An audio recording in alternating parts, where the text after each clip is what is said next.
Lieutenant Commander Lionel Kenneth Philip Crabb, OBE, GM, January 28, 1909, presumed dead April 19, 1956, known as Buster Crabb, was a Royal Navy frogman and diver who vanished during a reconnaissance mission for Mi-6 around a Soviet Navy cruiser berthed at Portsmouth Dockyard in 1956. Lionel Crabb was born in 1909 to Hugh Alexander Crabb and Beatrice, N.E. Goodall of Streatham, southwest London. They were a poor family. Hugh Crabb was a commercial traveler for a firm of photographic merchants. In his youth, Crabb held many jobs, but after 2 years training for a career at sea in the school ship HMS Conway, he joined the Merchant Navy and the Royal Naval Reserve before World War II. At the outbreak of the Second World War, Crabb was first an Army gunner. Then, in 1941, he joined the Royal Navy. The next year he was sent to Gibraltar, where he worked in a mine and bomb disposal unit to remove the Italian limpet mines that enemy divers had attached to the hulls of Allied ships. Initially, Crabb's job was to disarm mines that British divers removed, but eventually he decided to learn to dive. He was one of a group of underwater clearance divers who checked for limpet mines in Gibraltar Harbor during the period of Italian frogman and man torpedo attacks by the Decima Flottiglia MAS. They dived with oxygen rebreathers, Davis submerged escape apparatus, which until then had not been used much if at all for swimming down from the surface. At first they swam by breaststroke without swim fins. On December 8, 1942, during one such attack, 2 of the Italian frogmen, Lieutenant Vicentini and Petty Officer Magro, died, probably killed by small explosive charges thrown from harbor defense patrol boats, a tactic said to have been introduced by Crabb. Their bodies were recovered, and their swim fins and scuba sets were taken and from then on used by Sidney Knowles, and Crabb was awarded the George Medal for his efforts and was promoted to lieutenant commander. In 1943 he became principal diving officer for northern Italy and was assigned to clear mines in the ports of Livorno and Venice. He was later made an OBE, an officer of the Order of the British Empire, for these services. He was also an investigating diver in the suspicious death of General Władysław Sikorski of the Polish Land Forces, whose B-24 Liberator aircraft crashed into the sea off Gibraltar in 1943. By this time, he had gained the nickname Buster, after the American actor and swimmer Buster Crabb. After the war, Crabb was stationed in Palestine and led an underwater explosives disposal team that removed mines placed by Jewish divers from the Palyam, the maritime force of the Palmach elite Jewish fighting force during the years of Mandatory Palestine. After 1947, he was demobilized from the military. Crabb moved to a civilian job and used his diving skills to explore the wreck of a Spanish galleon from the 1588 Armada, off Tobermory on the Isle of Mull. He then located a suitable site for a discharge pipe for the atomic weapons establishment at Aldermaston. He later returned to work for the Royal Navy. He twice dived to investigate sunken Royal Navy submarines HMS Truculent in January 1950 and HMS Affray in 1951 to find out whether there were any survivors. Both efforts proved fruitless.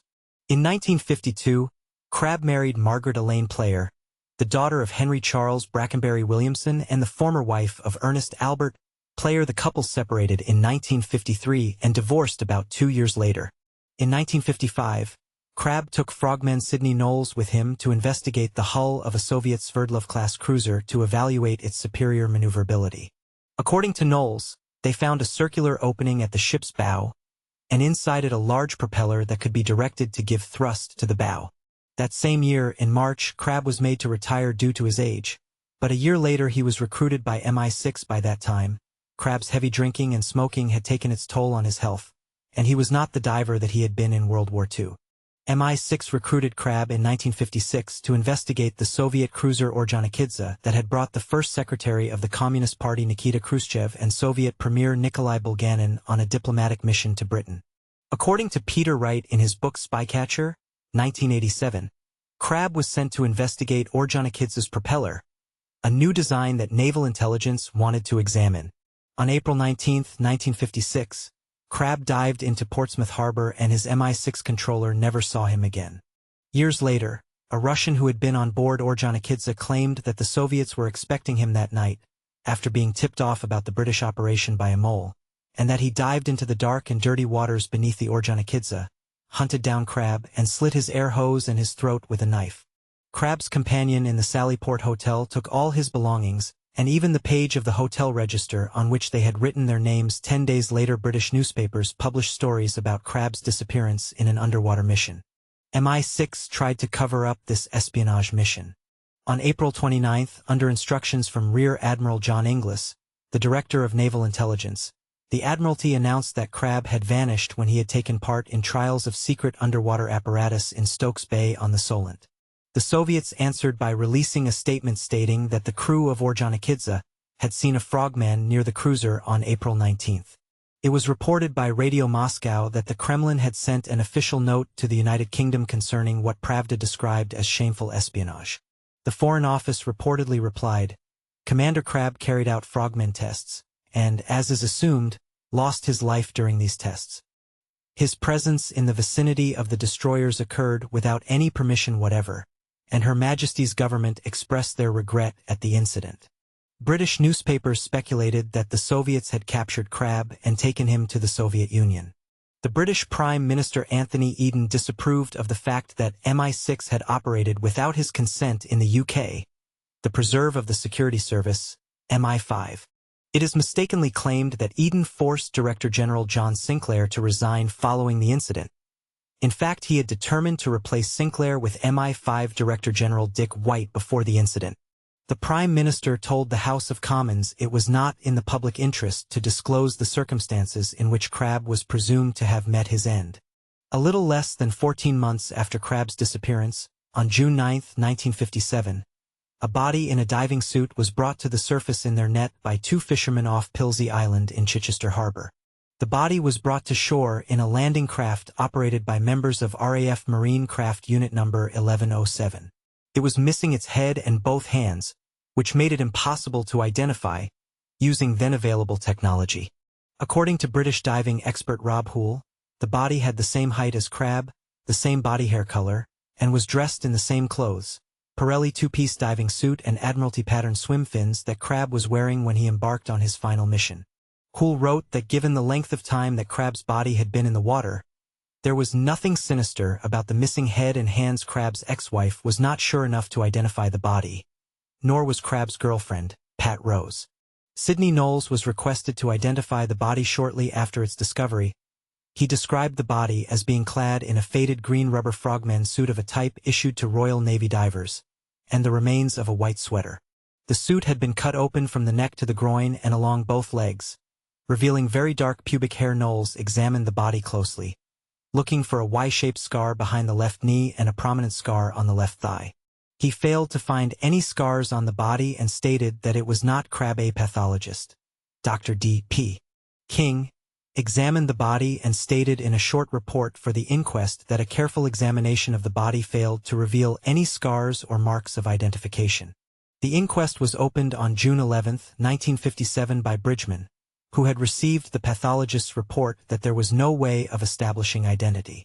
As neither Knowles nor Crabb's ex-wife nor a Lieutenant McClanahan, a Royal Navy torpedo officer from HMS Vernon, had been able to identify the body, Bridgman adjourned the inquest until June 26 to allow time for identification. The inquest was resumed on June 26. The pathologist, King, gave evidence that he had returned to the mortuary and re-examined the body on June 14. He reported that he had found a scar in the shape of an inverted Y on the left side of the left knee, and a scar on the left thigh, about the size of a sixpenny coin. King stated that the scar had been photographed whilst he was present. As information was declassified under the 50-year rule, new facts on Crabb's disappearance came to light on October 27, 2006. The National Archives released papers relating to the fatal Orjonikidze mission. Sidney Knowles, a former diving partner of Crabb's, stated in a televised interview on Inside Out South on January 19, 2007 that Crabb did not dive alone on his fatal last mission. He told me they'd given him a buddy diver.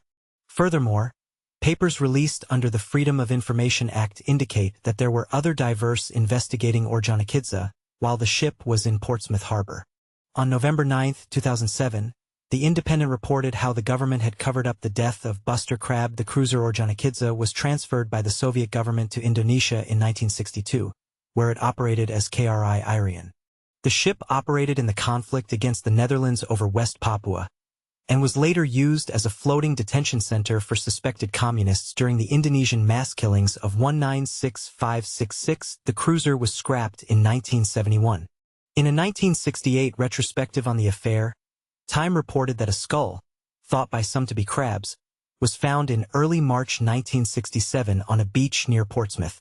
After he was released from prison, the spy Harry Houghton wrote a book called Operation Portland, in which he claimed that, in July 1956, his Russian handler, a man he knew as Roman, had told him how Crabb had died.